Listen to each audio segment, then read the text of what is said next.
Hey everybody, Brendan here. Welcome back to a new tournament game analysis video. Today we're going to be covering round 3 of the last tournament I was covering, which I believe is the March Excelsior tournament from a year ago.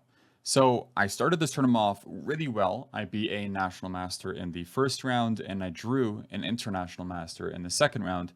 And now I'm playing against a FIDE master who is incredibly young, so I'm incredibly scared. So I'm playing with the white pieces, and I noticed online that he ended up playing a lot of Petroff positions. So I thought my best job here was just to look at these things in depth. Of course, I am an e4 player, so this is what should be expected. e4, e5, knight f3, knight f6, and knight takes e5. These are just the positions I like to play. I did experiment a lot with d4. I think these positions can be incredibly interesting after knight e4, where there's both d takes and knight takes positions playable. I think bishop d3 as well. These positions are quite popular, something like this.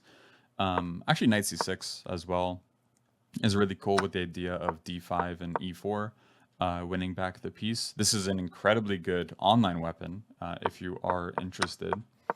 But yeah, so knight takes e5.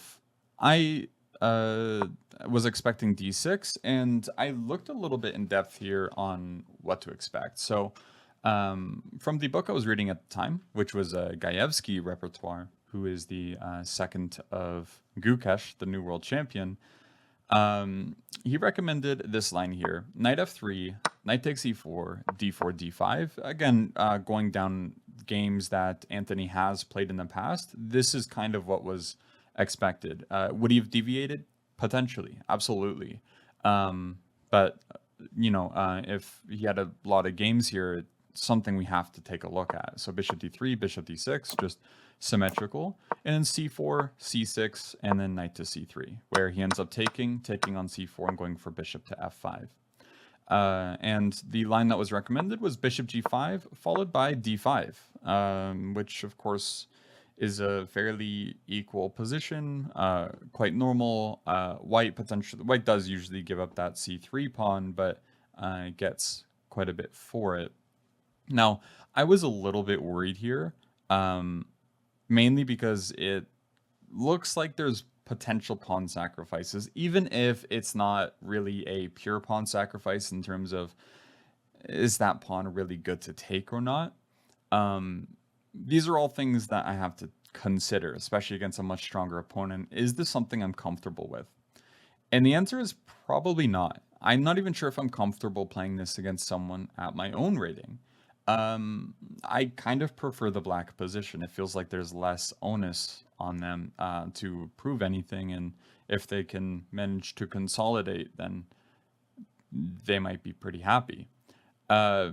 Yeah, so not really what I wanted to go down. So I ended up looking at a bit of a niche variation that I would employ online sometimes. I first learned this, I think Laurent Fressinet talked about it on one of many broadcasts before, which was this knight d3 move. And I thought this was incredibly interesting. So the whole point is when we play knight to f3 and they take on e4, sometimes people might go queen to e2 with the idea that we're going to end up trading off the queens. Queen e7 is pretty much forced.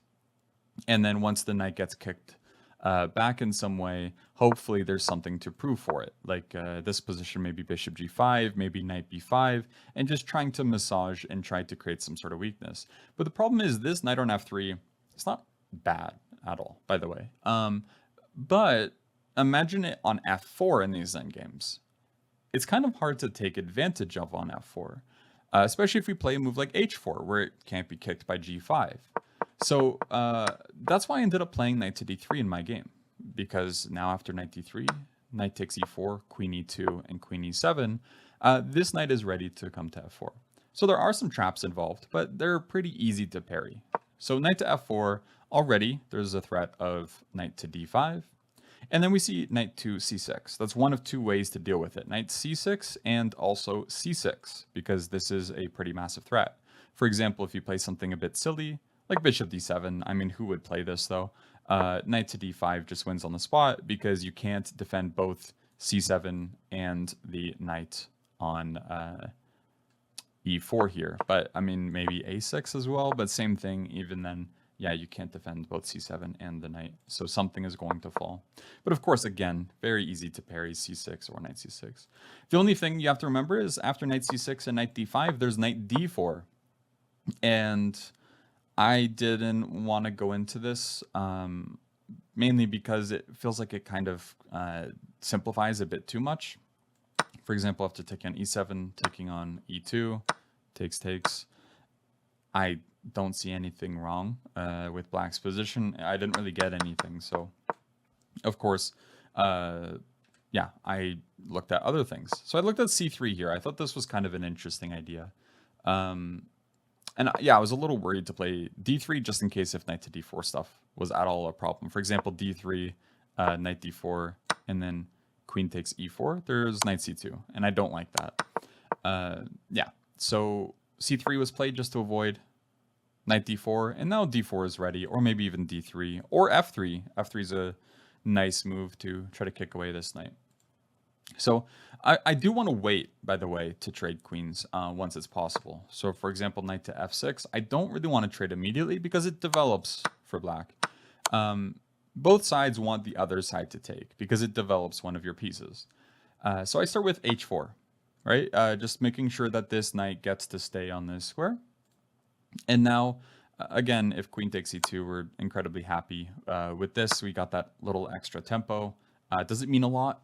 Not really, but again, you're going for something very, very quiet here anyways, so you can be pretty happy with this. So you see bishop to f5, and then I play d4. So there's actually a really cool idea here, which I believe is knight to d8 in some of these positions. I don't know if it's the move before where it's best or the move after, but something along these lines of trying to bring something to e6 to say, hey, I'm about to stop and avoid those trades. And if you end up trading, then I'm ready for moves like c6 to make sure I can play d5. So this move I remember popping up a few times during analysis, and it looked quite strong. But it wasn't played in the game at all. So d4, castle's long, and I felt like now it's time to trade queens. Usually white's going to be losing this battle of who trades queens. And yeah, after taking on e7, I played a move that it feels like it's trying to equalize, which is bishop to d3. I think this is the wrong approach. First off, when there's a bishop on f5, for example, when you're playing a Caro-Kann, usually you want to look at ways to attack it. And there's a typical type of setup in these Petroff positions that is actually quite nice here. And it starts with f3. So f3 pretty much forces h5. Because if you allow g4, you can't move back. You actually have to move back to d7 or e6, a much more passive position for black. So because they're forced into h5, we're actually quite happy about this structure. And we can follow up with this funky move g3. And I was quite shocked by this, but the reasoning behind it is incredibly clever, and I would never have found this during the game. Even though it's not that crazy, it's just really cool to me. And the whole idea here is that we're going to be remaneuvering this knight to e3 to target this bishop on f5. And if it ever retreats on the diagonal, all of a sudden we have a pretty good place to put this bishop on f1. We don't actually have to bring it to d3 or c4, where it feels like it's a little bit less useful. But it's incredibly useful on this h3 to c8 diagonal. Instead, yeah, bishop to d3 feels like it's trying to equalize, get rid of that bishop. And after bishop takes d3 and knight takes d3, rook d to e8 was played. And I kind of mixed the plans around here and play something that I probably shouldn't at this point, which is f3. King to f1 feels like the smarter choice, just because it just gets the king out of the way. And maybe I could develop like rook h3 to e3, something like this. Or I could play g3 and king g2, which is a little bit smarter. But by playing f3, by the way, this is what the variations could look like. Bishop f6, knight f3. This is incredibly natural for a position, right? Bishop d2, rook e1. Feels like things will get traded off, but again, I played bishop d3, which wasn't really in the spirit of the position anyways, so it's not like I have much here. But yeah, after f3, the problem is, without the light square bishop on the board, why am I going f3? There's not really g4 to play for. So they tried knight d5, which is nice because I can't play g4 because there's bishop takes on h4 with a double check. So I would be losing a pawn. And pretty much the game here, this is really bad for white. So king to f2. And now f5 was played. And this is a really good idea. This is the whole point behind knight d5, is now g4 can't be played. And you really want to play g4 if you also play f3 in these types of positions. It's very natural. And it's somewhat trying to isolate or split these pawns and almost make this like a artificially isolated pawn, which we'll actually see later. So I played knight to f4, and as you're going to see, I'm going to be moving this knight quite a bit, right? It went from f3 to e5 to d3, now to f4. It's quite a bit. And then it went back to d3 and then back to f4 because of the bishop trade. So I'm wasting a lot of time, whereas all black's pieces are playing a good role. Besides this one, I guess, but they're going to change that very soon. So after knight to b6, I played knight to d3. I don't really hate this move, actually, as long as I'm not silly about it. I mean, next I should be playing something like knight a3 to c2, bishop d2, and maybe something like rook e1. Again, get my pieces out. But I just don't do that here. And I don't really have time now because of h6. So h6 is incredibly annoying because they want to go for g5. So I have to make a choice. Do I allow the h-file to potentially open, where I'm underdeveloped and it feels like this h-file, as well as this bishop that's on e7, eventually maybe even come to h4. This looks really bad. I don't think I can have any part of it. So I'm almost forced into playing h5 myself. But the problem is, again, I'm just not developing here. And it all stems with this knight. I just spent so much time on this knight, and it's a good piece, don't get me wrong, but there's more than one piece in chess, and this is what we have to remember. So bishop to f6 was played, knight to f4, and then king to d7. I played knight to d2, which is just incorrect. Again, the best way to develop this piece is actually to bring it to c2, because it's going to be tripping over just everything on d2. Like, I mean, it could go to b3, but that doesn't feel correct.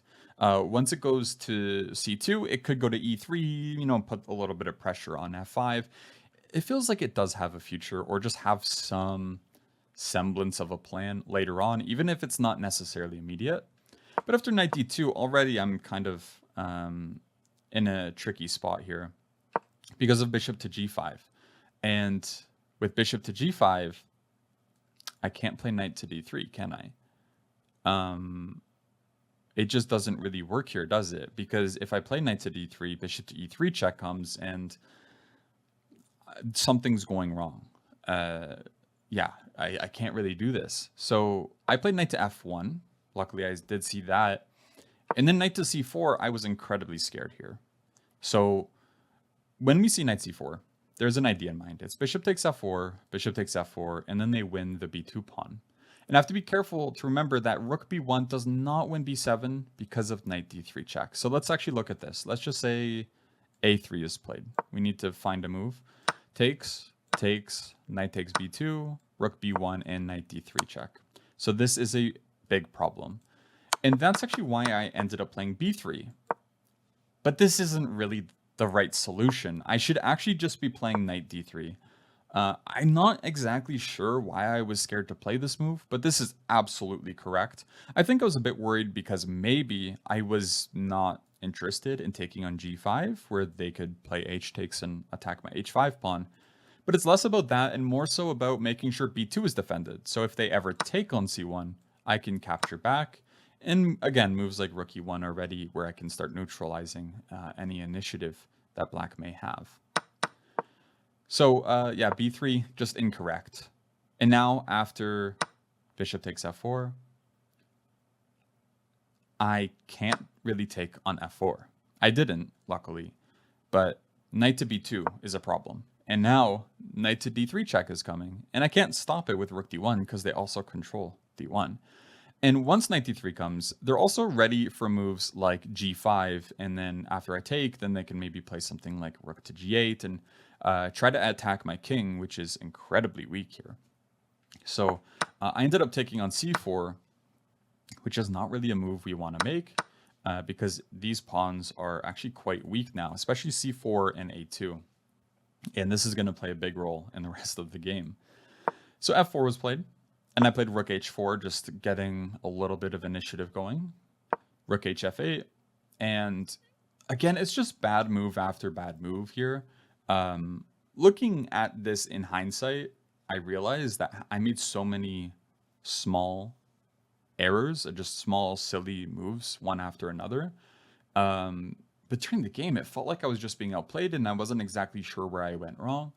And then I just, when I would analyze the game, it was, I kind of did everything wrong. There was some points where maybe they could punish me a little bit more or anything like that, and they didn't, but at the same time I kind of get it because they're just making simple moves, and I'm just doing this to myself. So I go rook e1, and this isn't necessarily a bad move according to Engine at least. But I think something like rook g4 is just so much more human. It attacks g7. It asks them to do something a little bit more passive, at least for a few moves. And this rook on c1 actually could be a good defensive piece, because it could always, for example, go to c2, where if they ever get a rook over to a5, this could be a problem. And spoiler alert, that does happen. So rook e1, just incorrect. We're after rook takes and king takes. They go rook f5. I go rook g4. And then they go knight to e7. So it's really surprising looking at this game in hindsight. The obvious move is just take on g7 and then activate your knight. Or do something else, which we will see. But I played knight to d2.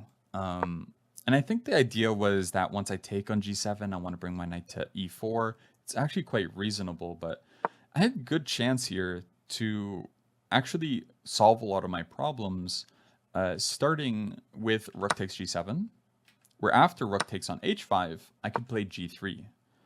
And after taking on g3, knight takes g3, already moves like knight to f5 could be a threat. For example, rook a5, rook h7, threatening h6. If they take on a2, this is a massive problem for them. They can't really afford to do this. So I'm actually still in the game here, even after all of the little moves that I just kept getting wrong.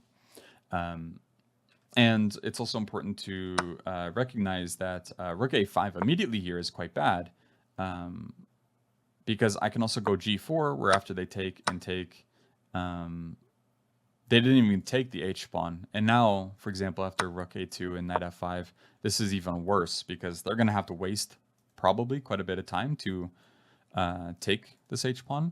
And even if they do, when I win that knight, this is going to be a problem. But already they're in a pretty bad spot here just because we kept this pawn on h7. We're in a really, really happy position. For example, it's hard to find an exact move. Maybe a6 here. There's d5. But one move I want to look at just to kind of clarify some things or point some things out is that even moves like rook h7 look incredibly annoying. Where after rook g5, trying to kick the knight, they kick it, but they don't even solve their problems, right? Just things are tactically working for white at this point. So of course they would have to take on h5, but I think that's quite natural. But knight to d2, again, just kind of incorrect. And after rook takes h5, rook g7, they played rook a5, and I went rook f7, where after rook takes on a2, I took on f4, and this is kind of one of the final mistakes of the game. Instead, D5 surprisingly saves me. And the whole point here is that A5, there's knight E4. And they could either go king E8 or something like C6. They have to be careful. A4 loses thanks to knight F6 check and rook F8 with checkmate. But instead, if they play C6, we go knight F6 check. They have to go to the back rank. And once they do, we go rook F8, king C7. And it's actually a repetition. Rook F7, they're forced to go back to D8. There's not really a choice here. So that would be quite nice to be able to force a repetition here still. So many missed chances. And also, an important thing to mention is that king E8, rook H7, there's still ideas like knight F6 check on the horizon with potential draws. For example, I believe this should definitely work because if you go king F8, there's checks, and eventually you have to go to D8 if you are trying to do anything. But of course, we're quite happy about this, right? So that doesn't really work. But yeah, after king F8, we can go knight to F6. And after something like knight to F5, rook D7 just sets up a repetition now with knight H7 check and knight to F6. It's pretty hard to avoid this without allowing something. But white has enough activity. That's kind of the whole point here. Instead, rook F4, cashing in. Finally, again, I was not cashing in at the right times before, and it's kind of a continuance here. A5, king to E2, and at this point, the game's over. This pawn is just going to be making it through. I tried king D3, rook H4, I took on H6, and just unfortunately, they're able to play knight F4 check here. Knight G2, knight back to E1, and now that the knight is on the first rank, they can take on D2. And in this position, I ended up resigning because after king takes on D2, unfortunately, I can't make it to stop this pawn. A2, if I take on E1, they promote. And if I play rook H1, sadly, because of the placement of this knight, I cannot stop the pawn from promoting. And also, again, yeah, it just takes one too many moves to end up actually stopping this pawn. Overall, a pretty bad game, I think. In some ways and not in others. I mean, at least I didn't like make some crazy horrendous blunders, but at the same time, did I blunder? Absolutely. I think that there's a ton of gradual mistakes that just were not smart. And maybe it's something to do with patience or intelligence. I'm not really sure, but again, it's really nice to be able to think about a game where you weren't really sure what went wrong because it felt just like you were outplayed from start to finish. And then realizing, wow, there's a lot for me to take from this, and there's a lot for me to learn, which is nice looking in hindsight, that there are a lot of things I just didn't understand about these positions that I feel like I'm starting to understand now. And again, these things are mainly to do with whenever we get these types of endgames, it's all about like whether or not you play moves like F3 or what the purpose of H4 is in the first place, which luckily I did know. But again, when you get here, you have to remember that the idea of F3 is to go G4 or even still to go G3, but it's mainly trying to target this bishop. F3 isn't just a place where you want to put your king. There's sometimes safer ways to do that. For example, in this position, a safer way is G3 and King F1, King G2, because there's no light squared bishop. This is, I think, potentially incredibly obvious to some, but it wasn't to me at the time. So I'm pretty happy that I was able to learn something from this game. I hope you guys learned something as well, and I'll see you in the next tournament game analysis video. Thank you guys, and I'm happy to be back making videos. All right, see you next time. Bye.